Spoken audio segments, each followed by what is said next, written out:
الحمدللہ رب العالمین والصلاة والسلام علی اشرف الانبیاء والمرسلین۔ ناظرین اکرام السلام علیکم ورحمۃ اللہ وبرکاتہ۔ میں ڈاکٹر راجہ ذوالفقار احمد آپ سے مخاطب ہوں، اور آج ہم اپنے ویلاگ 11 ویلاگ کی طرف جائیں گے، اور انشاءاللہ جہاں سے ہمارا پچھلا جو ویلاگ میں وہاں پر جب ہمارا وہ ٹاپک جہاں پہ کلوز ہوا تھا وہاں سے انشاءاللہ آگے چلیں گے۔ ہم ہجرت حبشہ کے بارے میں ہم گفتگو کی تھی۔ جب رسول کریم صلی اللہ علیہ وآلہ وسلم کو قرآن کے اندر یہ حکم نازل ہوا کہ آپ صحابہ کرام کو اور جو مسلمان ہیں ان کو ظلم و ستم سے تنگ آ گئے ہیں، ان کو آپ ہجرت کی اجازت دے دیں، تو رسول کریم نے ان کو جب ہجرت کی اجازت دی تو ایک پہلا جو ہجرت حبشہ ہوئی وہ بالکل خفیہ طور پر، جو حضرت عثمان غنی کی سربراہی میں یہ لوگ وہاں سے نکلے، اور جو ہی یہ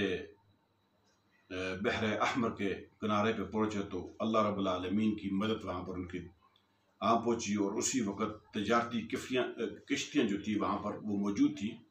اور ان کے اوپر وہ بیٹھ کر وہ حبشہ کے اندر پہنچ گئے۔ جب کفار قریش کو بھنک ہوئی، ان کو پتہ چلا کہ اس طرح مسلمانوں کا ایک وفد یہاں سے نکل گیا، تو انہوں نے پیچھا کیا۔ جب وہاں پر پہنچے تو یہ ان کے ہاتھوں سے نکل چکے تھے، اور وہ ناکام اور نامراد واپس لوٹے۔ ناظرین کرام، جب انسان اللہ رب العالمین کی طرف جھک جاتا ہے، جب اس کے دین پر چلتا ہے، جب اللہ کے نبی کے نقش قدم پر چلتا ہے، جب قرآن کے مطابق اپنی زندگی گزارتا ہے، جب سرور کونین کی زندگی کے مطابق اپنی زندگی گزارتا ہے، تو پھر اللہ رب العالمین کی غیب کی مدد جو ہے انسانوں کے اور مسلمانوں کے اوپر نازل ہوتی ہے۔ اسی لیے اللہ رب العالمین اپنے قرآن میں فرماتے ہیں کہ وَمَن يَتَّقِ اللَّهَ يَجْعَل لَّهُ مَخْرَجًا وَيَرْزُقْهُ مِنْ حَيْثُ لَا يَحْتَسِبُ۔ جو اللہ پر تکیہ کرتا ہے، بھروسہ کرتا ہے، اللہ پر ایمان رکھتا ہے، اللہ سے ڈرتا ہے، اللہ رب العالمین اس کی نجات کا رستہ خود ہی بنا دیتا ہے۔ اور نجات کا رستہ بنانے کے ساتھ وَيَرْزُقْهُ مِنْ حَيْثُ لَا يَحْتَسِبُ، اللہ رب العالمین کو اس کو ایسی جگہ سے رزق فراہم کرتا ہے، ایسی جگہ سے رزق دیتا ہے جہاں سے وہ گمان بھی نہیں کرتا، سوچتا بھی نہیں ہے کہ مجھے یہاں سے رزق آئے گا، تو اللہ پاک کہتا ہے میں اس کو وہاں سے رزق دیتا ہوں۔ تو اللہ کی نصرت پہنچی، یہ ان کے کفار کے پیچھا کرنے سے پہلے ان کو پکڑنے گرفت کرنے سے پہلے یہ یہاں سے نکل گئے۔ اب یہ جب وہاں پر پہنچ گئے، ہجرت حبشہ جو پہلی تھی وہاں پر پہنچے، تو رسول کریم صلی اللہ علیہ وسلم کو پتہ تھا کہ حبشہ کا جو بادشاہ ہے یہ بڑا عادل اور بڑا سوجھ بوجھ والا حکمران ہے، تو اسی لیے ایک حکمت اور مصلحت کے تحت رسول کریم نے حبشہ کی طرف ان کو اجازت دی کہ اس طرف آپ ہجرت کر جائیں۔ اب جو میں نے پچھلے ویلاگ میں بھی ایک واقعہ بیان کیا تھا کہ رسول کریم صلی اللہ علیہ وسلم ایک دن خانہ کعبہ میں آتے ہیں، اور خانہ کعبہ کے اندر تمام سرداران قریش، کفار مکہ، ان کے تمام بڑے بڑے سردار بیٹھے ہوئے ہیں۔ سرور کونین جب آتے ہیں، خانہ کعبہ کے اندر آتے ہیں، جب دیکھتے ہیں کفار مکہ اور بڑے بڑے سردار بیٹھے ہوئے ہیں، تو اللہ رب العالمین کی مدد سے، اللہ رب العالمین کی نصرت سے جب ان کو نبی پاک نے دیکھا، تو اللہ کے نبی نے کھڑے ہو کر سورۃ نجم کی اونچی آواز میں تلاوت شروع کر دی۔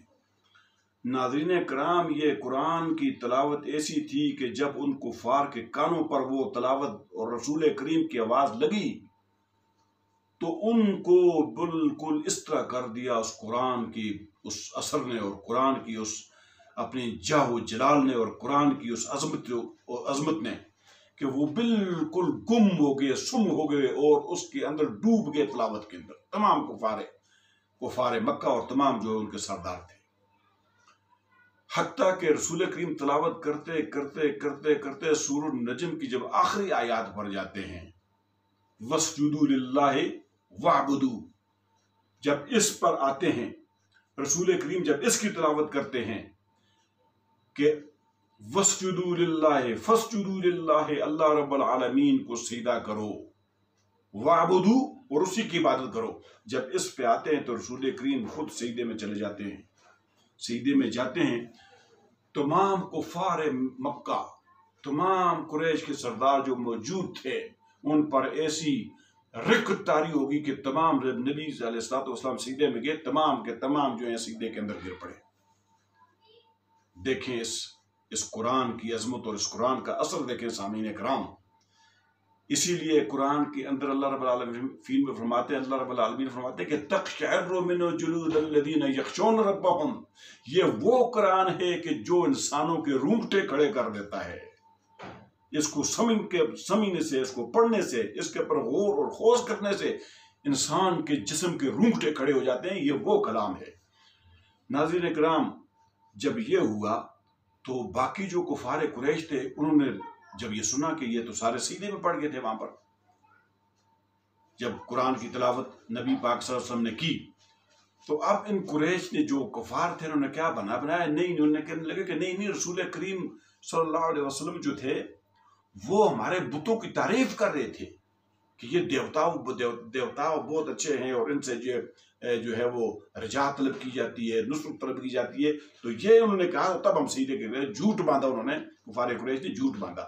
وہ تو ناظرین کرام، یہ خبر جب حبشہ میں پہنچی تو کسی اور تناظر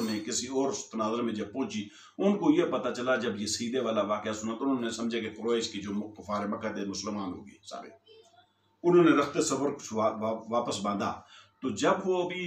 مکہ کے کچھ ایک دن کی مسافت پر اس طرح وہ قریب آئے تو ان کو حقیقت کا پتہ چلا، تو کچھ وہاں سے ہی پھر حبشہ کو واپس ہو گئے، کچھ نے قریش کے چند لوگوں کی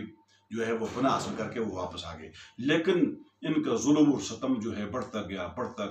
ناظرین کرام۔ جب دوسری اس کے بعد پھر دوسری ہجرت حبشہ ہوئی، لیکن اس سے پہلے جب کفار مکہ نے دیکھا کہ ہماری کوئی تدبیر کام نہیں آ رہی، کوئی تدبیر ہماری نہیں چل رہی، تو انہوں نے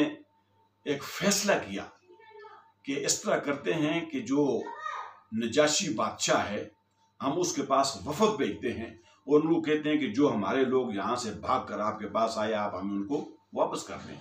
اس کے لیے انتخاب کیا گیا عمر بن عاص اور عبداللہ بن ربیعہ کا جو انتخاب کیا گیا، کہ کیونکہ یہ مکہ کے اندر بڑے سوجھ بوجھ رکھنے والے، یہ دونوں بڑے سوجھ بوجھ رکھنے والے تھے۔ یہ سوجھ بوجھ رکھنے والے ہی تھے کہ بعد میں اللہ رب العالمین نے ان کو مشرف و اسلام کیا۔ یہی ان کی سوجھ بوجھ کی بڑی ایک دلیل ہے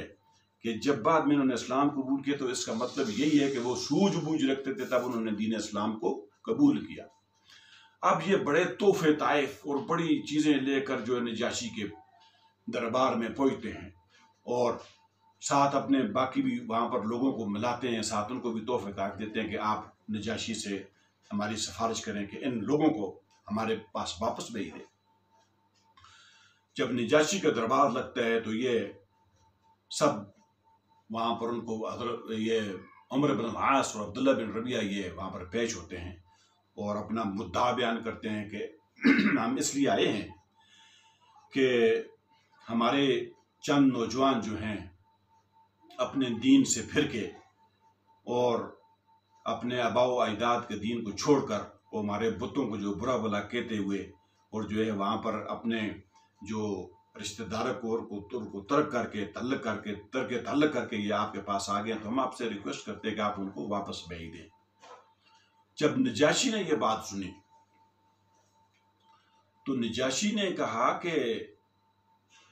وہ چونکہ بڑی سوجھ بوجھ والا بادشاہ تھا، بڑا فہم و فراست والا بادشاہ تھا، بادشاہ نے ان کی کہنے پر یقین نہیں کیا۔ انہوں نے کہا کہ وہ مسلمان جو آئے ہیں ان کو بلاؤ، میرے دربار میں بلاؤ۔ جب ان کو دربار میں بلایا گیا، جب وہ دربار میں آئے تو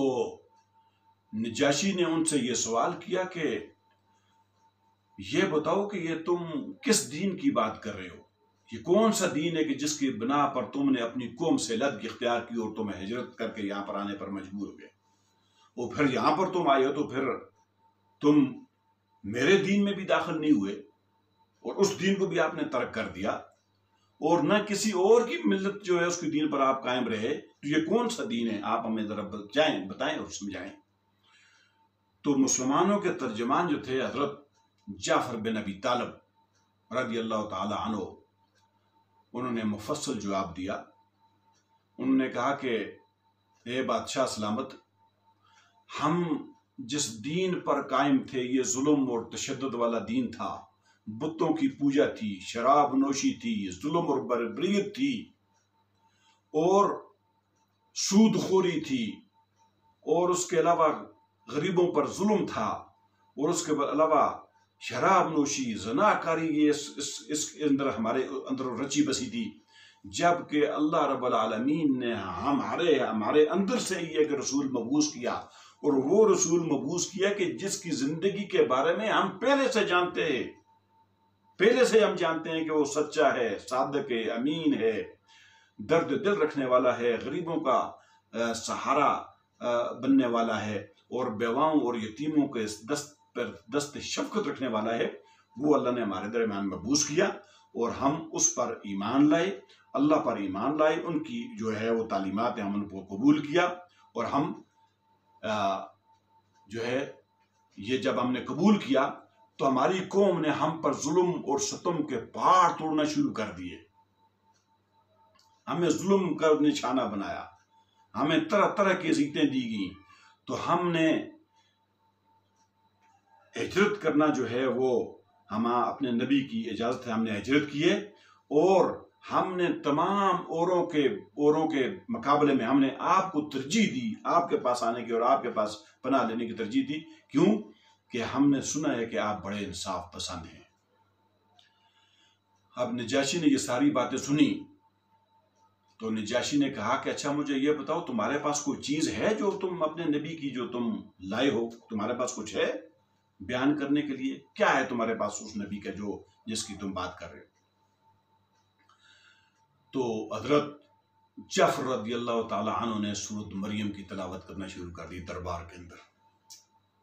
ناظرین کرام، جب سورۃ مریم کی تلاوت ہو رہی ہے، جب جعفر رضی اللہ تعالی عنہ جب اس سورۃ مریم کو ختم کرتے ہیں تو نجاشی کے آنکھوں سے آنسوؤں کے قطرے نکل رہے ہیں، اور اس کی داڑھی جو ہے وہ ان سے آنسوؤں سے تر ہوگی، اور تمام دربار جو سجا ہوا تھا ان پہ ہیبت طاری ہوگی، اور تمام دربار کے لوگ جو تھے وہ رونے لگ گئے۔ ناظرین کرام، یہ تھا اس قرآن کا اثر، اور یہ وہ قرآن ہے کہ جس کے بارے میں اللہ رب العالمین کہتے ہیں تقشعر منہ جلود الذین یخشون من ربہم۔ یہ وہ قرآن ہے کہ جو لوگوں کے رونگٹے کھڑے کر دیتا ہے۔ ان ھذا القرآن یہدی للتی ہی اقوم ویبشر المؤمنین۔ یہی وہ قرآن ہے جو سیدھی ہدایت کی طرف رستہ بتاتا ہے، یہی وہ قرآن ہے جو سیدھا رستہ صراط مستقیم بتاتا ہے انسان کو۔ ویبشر المؤمنین، اور مومنوں کو خوشخبری دیتا ہے، کس کی؟